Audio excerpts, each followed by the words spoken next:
Dans la Manche, Coutances à la fête avec le festival Jazz sous les pommiers qui s'ouvre ce samedi. Denis Lebas, bonsoir. Bonsoir. Vous êtes le directeur de ce festival. 37e édition avec toujours le même esprit. Rendre accessible dans une ambiance conviviale le jazz ou plutôt les jazz.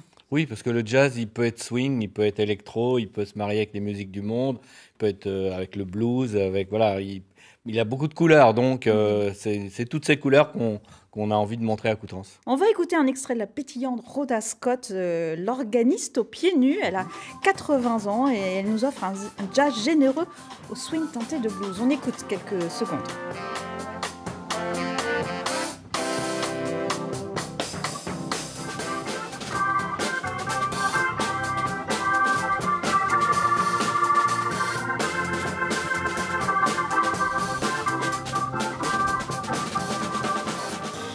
Rhoda Scott, américaine, mais normande d'adoption. Denis Lebas, vous êtes un festival, vous le disiez, très ouvert sur le monde, à l'image d'Anne Passeo, batteuse et globe-trotteuse, mais aussi très français, parce que beaucoup d'artistes sont français dans la programmation.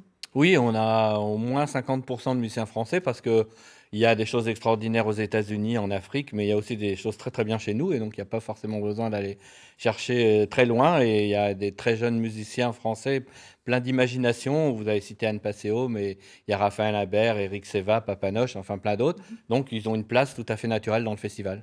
Alors des valeurs sûres, des têtes d'affiche, des coups de cœur, des découvertes, je le disais, avec des choses très étonnantes comme ces chants d'oiseaux ou cet atelier de fabrication d'instruments avec des légumes.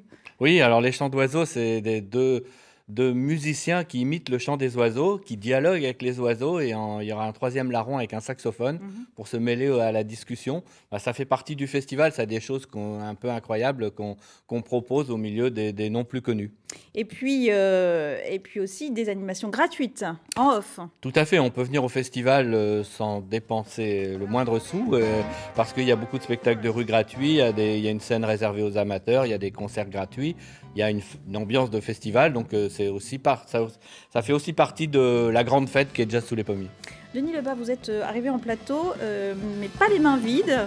Et oui. Juste une petite image sur cette bouteille, cette cuvée de jazz. Ça, c'est une nouveauté aussi. Une cuvée de jazz à Haussay-Cotentin. Je voulais la partager avec vous et pour lancer cette 37e édition.